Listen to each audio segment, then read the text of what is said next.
welcome back to my channel. My name is Kelsey and today we're going to try to dwindle down my YA TBR.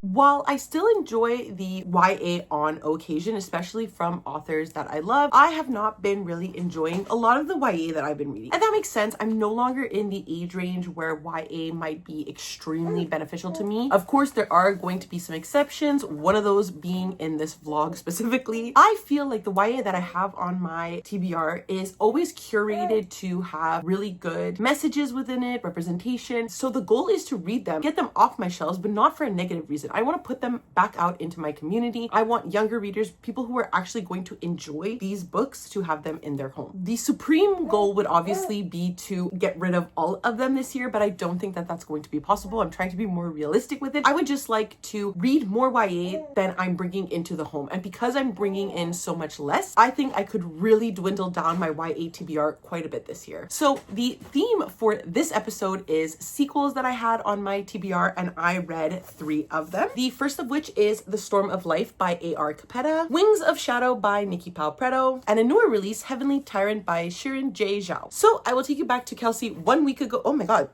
Sorry, I got distracted. The spines go very well together. I'll take you back to Kelsey 1 week ago where we started with The Storm of Life.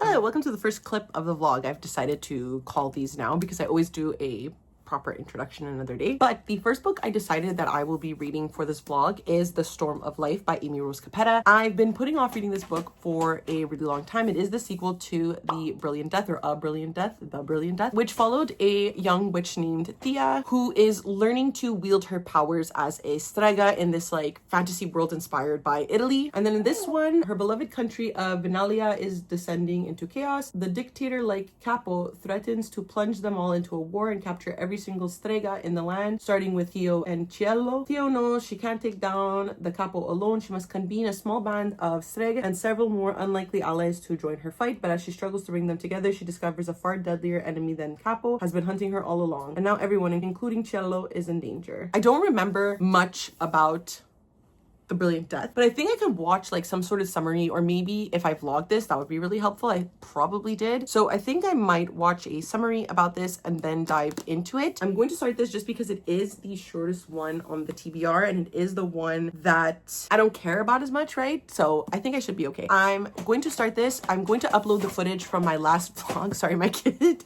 is like bouncing in his bouncer right now. So I'm going to upload the footage from my last vlog. At the same time, start listening to this on audio if I can find it, hopefully, and we'll start this vlog. Hello, so let's give my first update for The Storm of Life by A.R. Capetta. I made a mistake when introducing this book. The author goes by A.R. Capetta. They use they, them pronouns. I just want to be respectful of that and acknowledge the fact that they don't go by this name anymore. Also, if you hear the air conditioner, the fan, the ventilator, it is simply because it is so hot. There's a heat wave going on in Canada, and I don't want to hear anybody from the south be like, we experience hotter weather. Of course you experience hotter weather. I am further north. My body isn't acclimatized to 50-degree weather, okay? With the humidity right now, it's going up to like 46 degrees Celsius. That's very hot for Canadians, okay? And I don't want to hear it. I don't want to hear it. I get it. You live in Florida.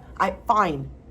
You live in Texas. Good for you. It's hot here, okay? Anyways, let's get into the first thoughts. So I'm at page 102 in the book right now. I find this to be quite a very enjoyable read. Like I have no real complaints so far. In regards to the plot, our two main characters, Theo and Cielo, are trying to find different stregas in the region because they need to be saved. The king, I guess, the leader of this land, Capo, he is trying to get rid of all of the streg, and so Theo and Cielo want to band together in order to save a lot of the strega or bring them to their side anyways. I just finished a scene where they are attacked at Theo's older sister's wedding, and because Theo's father is also a strega, he is able to bring back Theo and Cielo to life after the Strega take over with them and steal one of the babies of this family. And so there's a lot of like political maneuvering right now that I'm trying to follow along with. A lot of new names as well, because different Strega are coming in to help Theo and Cielo on their adventures. But so far it's been really interesting. I really do like A.R. Capetta's writing. I find it to be very easy to read, easy to understand. I definitely do see myself finishing this pretty soon. I had to put it on hold because I was editing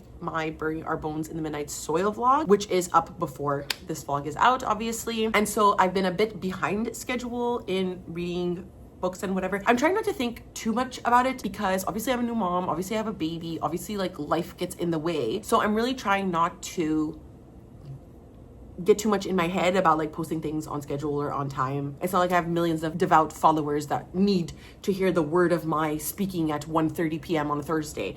So I need to get over it a little bit. So basically I'm just going to continue listening to this. I'm probably going to start cooking supper soon because it is, oh no, it's only 4:30. Okay, I have a couple of hours. But my baby is starting solids this month because he just turned 6 months. So the food of the day today is steak, and he's not really eating it. He's just like sucking on it to get like the iron and stuff. But it's very exciting. I love watching him grow and learn. So I'm very excited to also cook like these little steak strips for him just to like explore with his hands. But my boyfriend and I will unfortunately be eating chicken and broccoli because we have to be healthy so that we live a long time for our son. That's it. I will update you when I read probably another 100 pages and we'll reconvene.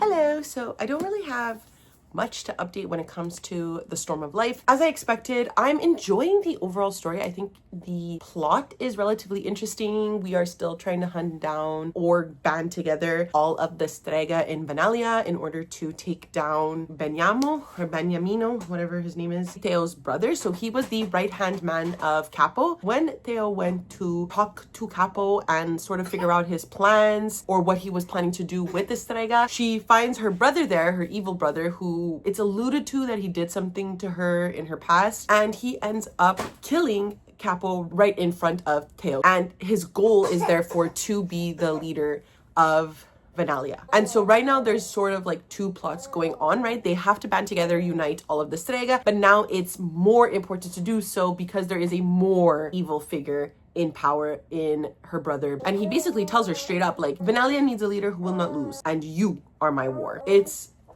a war between siblings, which I think could be really interesting. There's obviously a lot of pent up past that is being brought up, and the way that he specifically treated Theo is really important. So we have that aspect of the story that's relatively interesting. We also have the relationship between Theo and Cielo, which is cute, very, very spicy for a YA novel, I find personally. Maybe I'm a prude, but like the gender dynamics between the two characters has also been really interesting to read from. I enjoy that they sort of flip between these gender expectations and dynamics. I think all of that is really, really interesting. Again, I really like A.R. Capetta's writing. I think it's very simple, very easy to fall into. All of that is good. I just think this is like a 3-star book. I don't see myself giving it any more, any less. I'm enjoying it for what it is, but it is what it is, you know? I'm more excited to read the other books on this TBR. I might read a bit of Bat Eater by Kylie Baker because that is like a very anticipated read for me this year, and I've only gotten like one chapter in. And so I would kind of like to continue listening to that today. And then obviously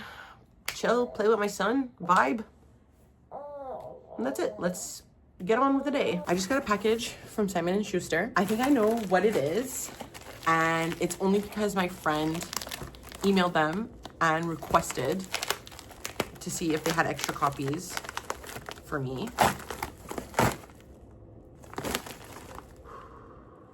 It is. It's exactly what I think it is. Oh my god. So if you don't know, I'm a big Mona Awad fan. I absolutely adore her. She's from Montreal. She, I think, currently lives here, if I'm not mistaken. I'm a big fan. First of all, we love you, Bunny. Tote. Are you fucking kidding me? Oh my god.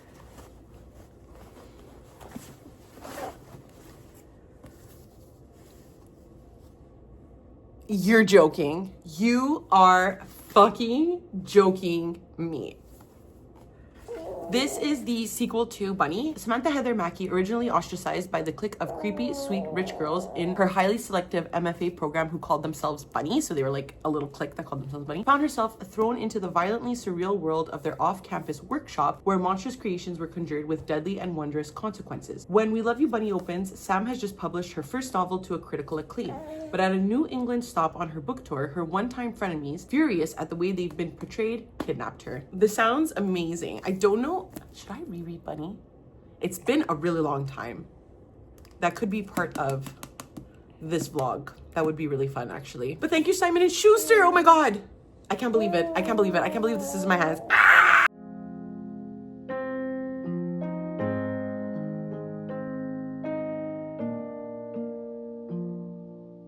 Hello, so it's been quite a few days since updating you, so let's do like a quick summary of what has happened. The last clip you saw, I went to another book signing for my friend Stephanie for her book Slow Down, Enjoy Life. So if you haven't seen any videos where I like promoted this in or any of my Instagram stories, this is a self-help book with like cute little designs and expert advice to like help you slow down and enjoy life and take care of your mental health. So this is the second copy that I bought, and she dedicated this to my partner and my baby. And then of course, because we were at the bookstore, I had to buy things. So the first thing I bought for my son is the ABCs of Canada. Discover Canada through the alphabet on this colorful coast to coast tour.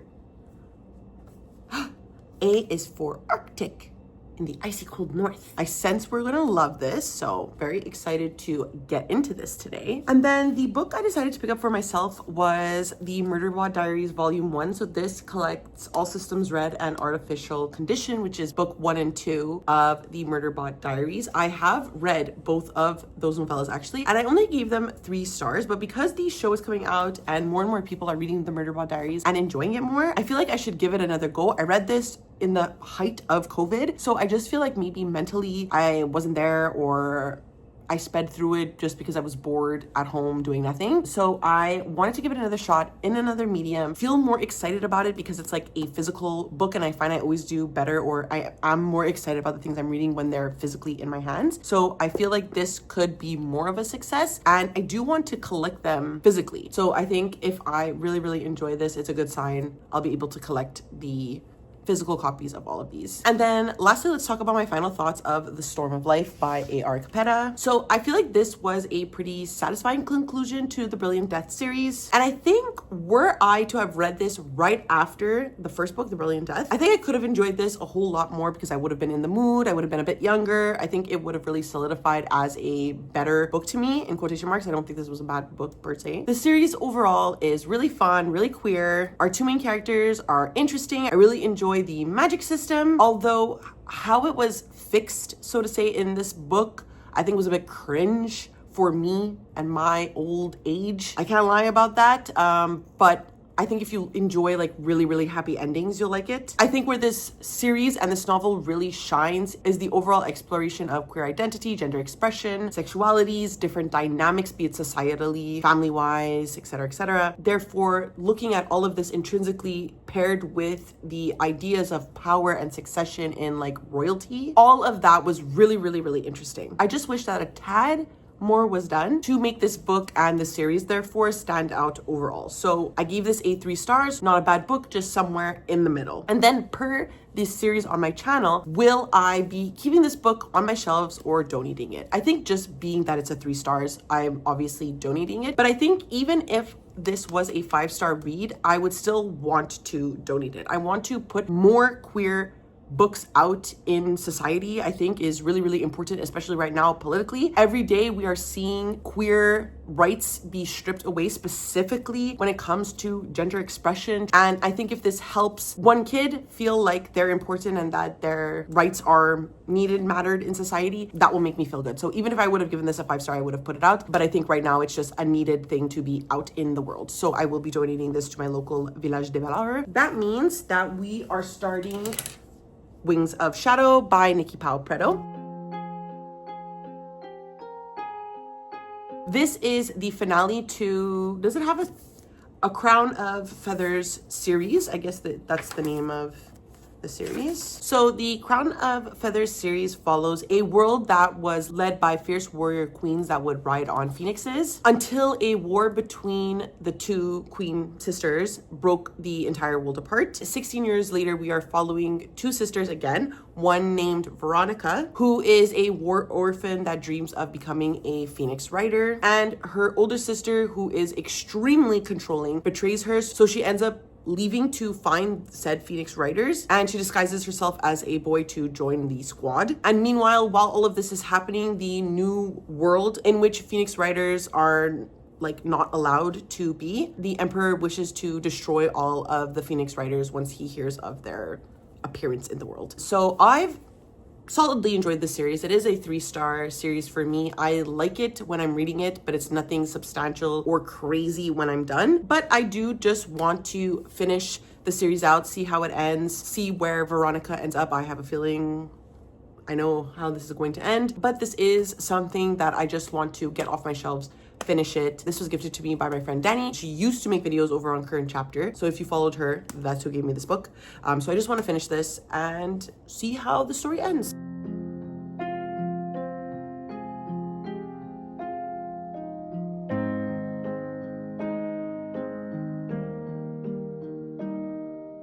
Hello, I just got back from Pilates. I put my son to sleep and I just wanted to give a quick update because yesterday I went to my favorite used bookstore on the island of Montreal. They always have stuff that hits, and I picked up 3 books, so I want to talk about them. The first I'm really excited about, my sister told me about this. This is called Valid, a dystopian autofiction by Chris Bergeron, translated by Natalia Hero, probably and likely from the French, because this is a book that takes place in Montreal. C'est original, valide. Ouais, okay. English translation, yeah. This is a dystopian fiction that takes place in Montreal.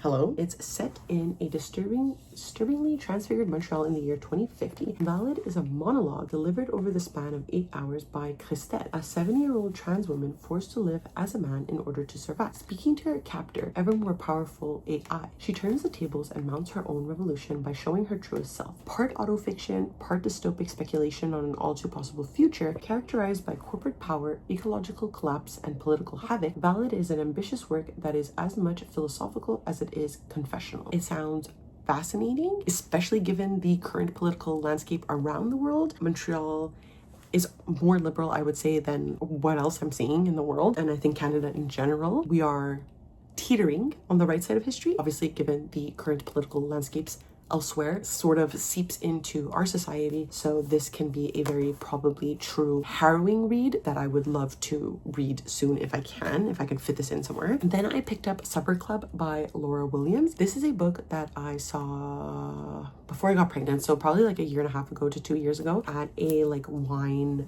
book club thing that I used to go to. So it says, Roberta spends much of her time trying not to take up space. At almost 30, she is adrift and alienated from life, stuck in a mindless job and reluctant to pursue her passion for food. She suppresses her appetite and recedes into the corners of rooms. But when she meets Stevie, a spirited and effervescent artist, their intense friendship sparks a change in Roberta, a shift in her desire for more. Together they invent the Supper Club, a transgressive and joyous collective of women who celebrate rather than admonish their hungers. They gather after dark, feast until they are sick. They break into private buildings and leave carnage in their wake. They embrace their changing bodies. They stop apologizing. For these women, the club is a way to explore, discover, and push the boundaries of the space they take up in the world and reclaim it. I have been really enjoying these discussions on women and hunger and how they correlate in most timelines in our societal life. Women have always been taught to not take up too much space, and often themes that women explore. So we see like weird girl fiction with cannibalism, vampirism, eating a lot. This sort of like Bacchanalian type of idea is really, really intriguing when it circles around like women specifically. I'm very interested in this and I hope I really enjoy it. I've heard excellent things about it, so I wouldn't be surprised. It was recommended at a book club that I went with women drinking wine and getting drunk. So I think that works. And then I also picked up The Age of Magical Overthinking by Amanda Montell. Have I read an Amanda Montell book yet? No, you are correct. I have not. All of the concepts for her books fascinate me. This is probably the one that doesn't fascinate me the most because I haven't heard the best things, but I do still kind of want to read it. Magical thinking can be broadly defined as the belief that one's internal thoughts can affect unrelated events in the external world. Think of the conviction that one can manifest their way out of poverty, stave off cancer with positive vibes, thwart the apocalypse by learning to can their own peaches, or transform an unhealthy relationship into a glorious one with loyalty alone. In the age of magical overthinking, Montel argues that in the modern information age, our brain's coping mechanisms can be overloaded and our irrationality is dialed up to 11. So this interests me in particular because I do have people around me that do think like this, and so I would like to read maybe a perspective that's not personal to me and understand the way I think, that I do think people tend to overthink. I want to believe in this idea that manifesting works, or that there is some sort of like magical entity that might be helping us. I don't necessarily know or believe in this idea perhaps of believing in something and therefore it happening, like that correlation. So I would be interested to read maybe from a perspective that is more in line with my own, and then to just understand this overall idea as a society that we can manifest things. All of these books seem very, very interesting to me. I would love to dive into them soon, but we'll see how that goes. I'll probably read them in 2 years. That's it for this. I don't really have an update on Wings of Shadow because I've only read 50 pages of like a 650 page book, so it's fine. All the characters are currently separated right now. I am enjoying pretty much every perspective, but I've only really gotten a chapter of each, so I've not fully immersed myself, I think, in the story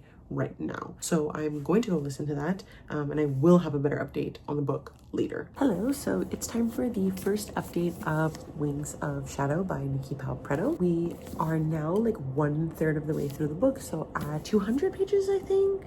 Yeah, 203, chapter 26. So far, I'm enjoying this as much as I did the previous installments in this series. I really enjoy the world building that Nikki Palpretto has done, especially with phoenixes. I think phoenixes are a different mythical creature that makes the series feel unique, but similar enough to dragons that the concept of riding phoenixes or using phoenixes in like war states, communicating with them telepathically, much like Fourth Wing, is not a foreign concept to readers that would make this too difficult to get into. So I think Nikki Palpretto did a really excellent job at creating a very easily understandable world. I also really like the relationship between the two sisters in this book, so Alvalkira and Veronica. I think they have an extremely tumultuous relationship, specifically in this one as well, that I'm really enjoying, and I think it's making the book far more interesting than it would be if it were to not have this dynamic, and that too is something I'm really enjoying. And their relationship also adds to the magic system, which has been really interesting to get into. My biggest, I think, complaint about this series, and I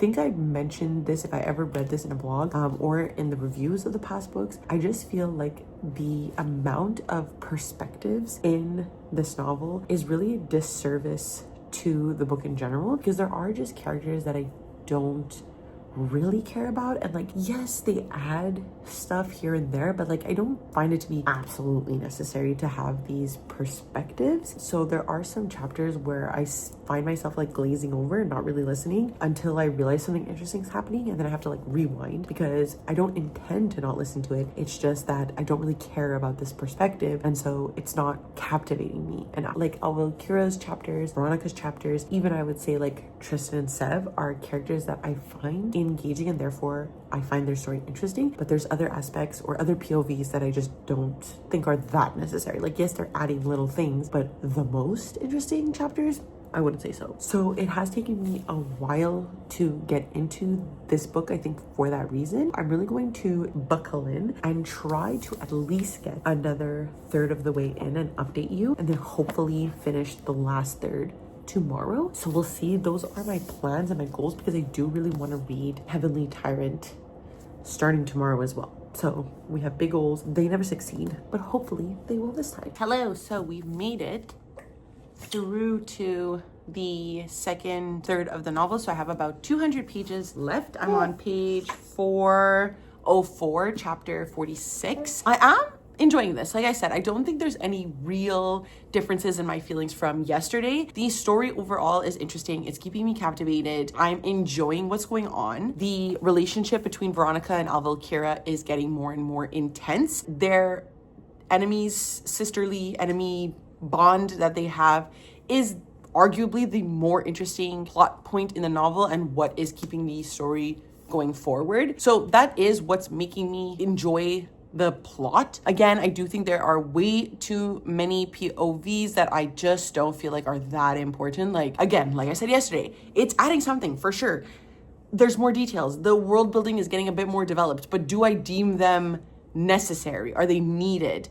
Not really. There's two perspectives that I'm just like, okay. I understand what they're doing. They're the animages in this book. They're showing that people don't necessarily have to be Phoenix riders to communicate with animals. I get it. I understand their point. I just think maybe one of the main characters could do that as well. Do we need to have them? I don't know. I don't know. I definitely think I'm going to be able to finish this within the next 2 hours or so. I do have early dinner plans tonight with my son so that my friend can see him before he goes back to Portugal where he lives. So we might be going for dinner. It is raining and I don't enjoy going out with my son when it rains.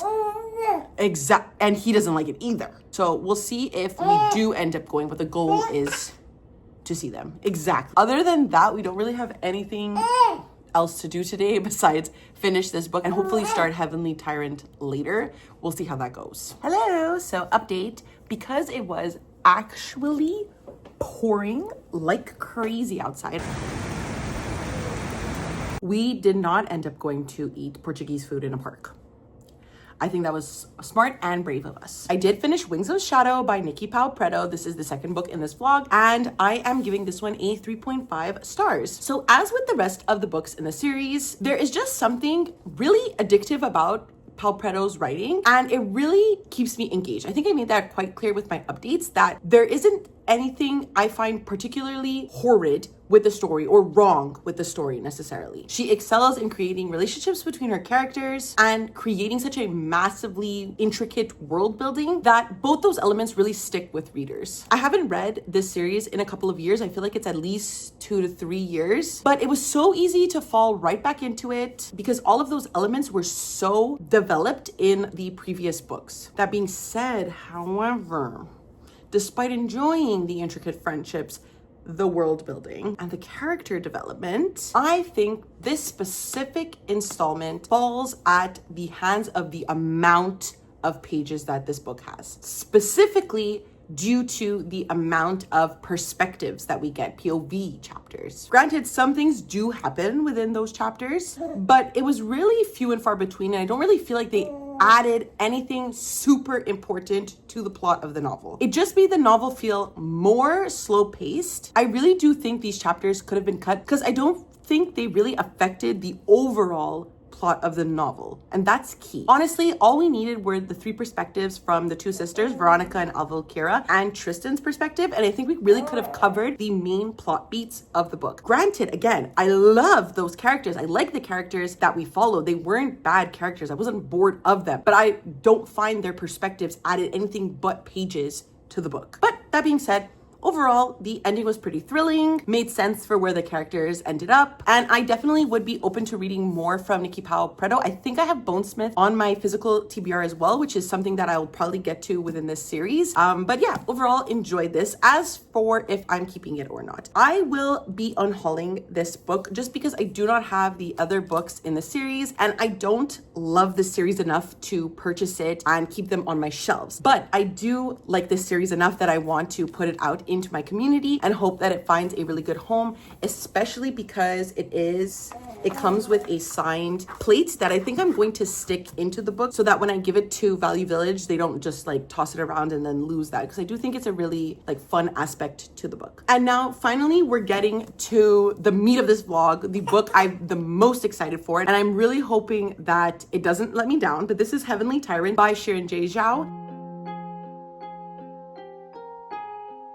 I love the first book, which is Iron Widow. This takes place in a world where girls and boys are meant to work together to pilot these things called chrysalises. They are these like giant robots that are meant to fight these aliens that are also in these like mecha robot contraptions, okay? Very Neon Genesis Evangelion, very Pacific Rim, which is an aspect of pop culture that I lose my shit over. I love mecha things. So usually when books or any sort of like media I'm consuming has a mecha aspect, I'm there.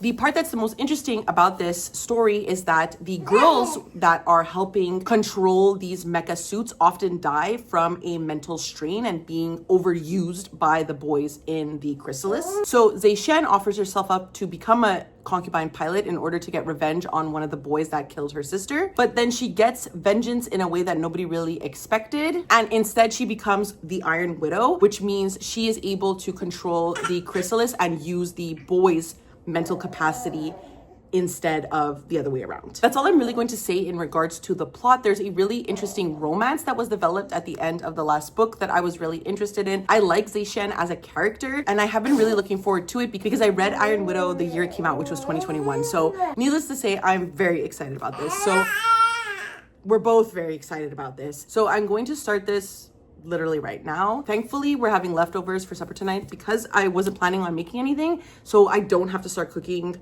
right away, and I can just like bask in this. Hello, so we just came back from going for brunch at one of the like oldest bakeries in Montreal, one of the oldest French bakeries anyways. It's a bistro bakery place where they make a lot of croissants. It's called Duc de Lorraine. I got 3 different types of croissants and we're going to try them together because I really want to know how they taste.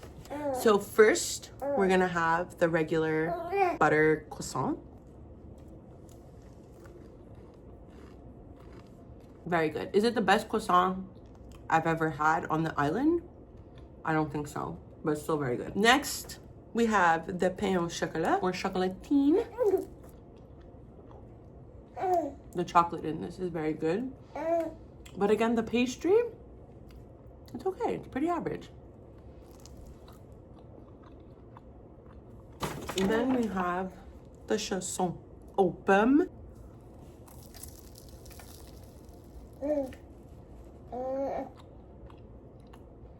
This is the one. This one's good. Has a lot of apple pie filling. I would say, is it worth going? I don't know, but I didn't get any of their specialty pastries.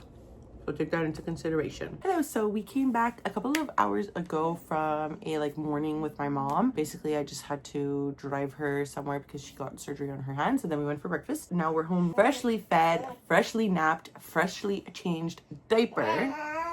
Exactly. Ready to do an update for Heavenly Tyrant. I'm sorry that the lighting isn't really good. It's just so hot outside and I don't feel like opening the curtains. I have been slowly making my way through Heavenly Tyrant and I completely forgot to update you. I am now on page 166, so chapter 16. That is because I am devouring this. It is so good. We're starting off the book with Zeishen sort of forced into this marriage with a old deceased king. He's kind of like Disney, like he froze himself and he said, bring me back when there's a cure for this disease. And Zeishen brought him back in order to use his power at the end of the last book. So now he's alive, he's here. She is sort of being forced to marry him in order to become the empress of this land. Surprisingly, I'm not hating it as much as I thought. I'm not hating that relationship. So I think it's Emperor Zhen is known like historically as the peasant king, I believe. And that's because this is my communist king. Even in this book now, currently where we're at in the plot, he is fighting for the rights of the labor workers. They talk a lot about like labor, landlords, earning fair wages, stuff. I'm like, what the hell is happening? I know that I'm reading this and Shirin J. Zhao like had an idea of what was happening. You know, certain people are in office that, one, I can't believe they're elected. 2, why are they there? And we are at the forefront of late stage capitalism, billionaires just hoarding millions and millions and millions and millions and millions and millions and millions and millions of dollars. Well, we are working away for what feels like nothing. And I think that this is such an interesting book to come from this time because Zeishen is worried about the roles of women and the rights of women and increasing women's status in this society specifically because she witnessed many women, including her sister, be used as concubines to power up these chrysalises. And she's the one that is capable to do like the opposite. And she wants to test women and put women into these more powerful positions and not just be used as concubines and be paired with boys of similar statures in order to increase their chances and likelihood of defeating these aliens with chrysalises made up of pilots of the same caliber, as opposed to their current thing right now where the boys piloting these chrysalises are just using up these women. So we have her wanting to fight for that. We have Emperor Zheng wanting to fight for labor rights for the disenfranchised. I just feel like they might be a power couple. It's where I think it's going, just because Zeishen is not the best character. Like, I like her as a character, but she is a more villainous character. So I definitely see like Emperor Zheng kind of being her counterpart. And without getting into spoilers, the relationships that she had in the last book, they are not currently happening. So needless to say, with an interesting like relationship dynamic, an interesting commentary on our current society, and the mystery of the gods slash aliens slash advancement of society, who's really controlling them, type of thing that's going on in this book, I am captivated, I'm intrigued, and I'm set. So I'm going to go continue listening to this, probably start making supper soon, and listen to my baby's complaints because he has something to say. Hello, so I was about to get way ahead of myself, but I read the next third of Heavenly Tyrant, and I am now at page 332, chapter 36. So before I get into my thoughts so far, in regards to the plot where we are at, Zeishen is sort of being put into positions due to the power that she currently has that I don't necessarily think she thought she would be in. So now that she takes on the role of Empress, I feel like we're really starting to see Zeishen's age and how she was never formally military trained or formally politically trained, and so a lot of her actions within Iron Widow were done like spontaneously, sort of, and were seen as powerful, perceived as powerful as well by the impoverished or even readers, seeing her take on this military role without really thinking about the repercussions of what's going to happen. And this book is showing the repercussions of that. At the same time, I think showing Zeishen as a politically ignorant individual who does want things but fails to understand the repercussions that come from making certain decisions, which I think is really interesting and a very interesting take on continuing from Iron Widow. This is definitely a very slower novel, and it's because all of these political movements are happening and consequences are happening due to the actions taken not only by Zeishen but also by Emperor Zheng, who is her like counterpart in this sense, right? And so what I think is really interesting is that by declaring these banishment of the upper class, the acknowledgement of letting women into the military fields, but not taking into consideration that maybe not all women would want to join it, but again, not all men would want to join the military, right? Stuff like that, where we're seeing how it isn't necessarily an end all be all, and it isn't necessarily a black and white decision. What I think is really interesting is that when we let's say we take real life political ideologies into consideration, something like communism, because I just recently read the Communist Manifesto. Without going too far into like my overall political beliefs and thoughts, the concept of communism is extremely appealing to members of the labor class, right? So anybody below the bourgeoisie, anybody below a billionaire. The main takeaway of communism was that once it was put into place, the people in power are no longer in power because we are all equal, essentially, right? And so what we're seeing here is that the emperor is calling for a banishment of the upper class, calling for a banishment of landlords, those in monetarily upper echelons of society. Those members of society are having a problem with it. They're like, what the hell? They're like spreading rumors and trying to gain an upper hand in the political acclamations of the society. Zeishen is sort of seeing this dichotomy, right? Because she's like, well, if we need to banish the upper class, like I can no longer be the upper class. I need to go into society, be a normal individual because of this call for this banishment. Zeishen's also noticing things when she wanted to include women in the chrysalises and to be the point of power like she was in the chrysalis. Zheng was like, yeah, no problem, make all women tested and therefore those with higher powers forced to be in the war. And she's like, whoa, whoa, whoa, whoa, whoa. I just wanted those who wanted to be. I wanted them to volunteer. I didn't want them to be forced. But then if we consider that, why are the men being forced when they have high keys? So there's a lot of discussions on black and white thinking, the dichotomies just we have in society, this very binary way of thinking we often have. There's often a lack of nuance, which I think is really interesting. Something very, I don't know how to describe it, something very uncomfortable has just happened in the plot line involving Zeishen's body being used in a way that she did not want. I'm interested to see how this develops and how this affects Zeishen's character moving forward. I'm going to come to you probably when I'm done or if I have anything like super needed to say. But overall, I would say I'm enjoying it. I'm hesitant now to see, I just want to see how this is going to be handled moving forward. But otherwise, in terms of life, today I was supposed to go out with one of my friends and her baby, but it was supposed to be a torrential downpour, so we wanted to be responsible and not go out. And I have seen nothing but sunshine coming through my windows all day long. That's been really nice, really comforting to see. I will probably read a bit more before cooking supper for tonight. I do want to go for a run tonight as well, just at the gym, not outside. So hopefully we can do that all, and I will see you later. Welcome to the end of the vlog. Let's get into my final thoughts on Heavenly Tyrant, which I absolutely devoured and loved. So I'll start off by saying that this sequel to Iron Widow is vastly different. I personally liked it, and I find that it still makes sense given where Iron Widow ended. Heavenly Tyrant is far more slow paced and much more of a like political and philosophical discussion. If what you liked from Iron Widow was those like mecha robot fights and the polyamorous relationship, unfortunately you're not going to find too much of that. It's still there. There's still like inklings of it, but you're not going to find as much of that in this book. Instead, what you're going to find is a really ambitious 180 from Zhao that explores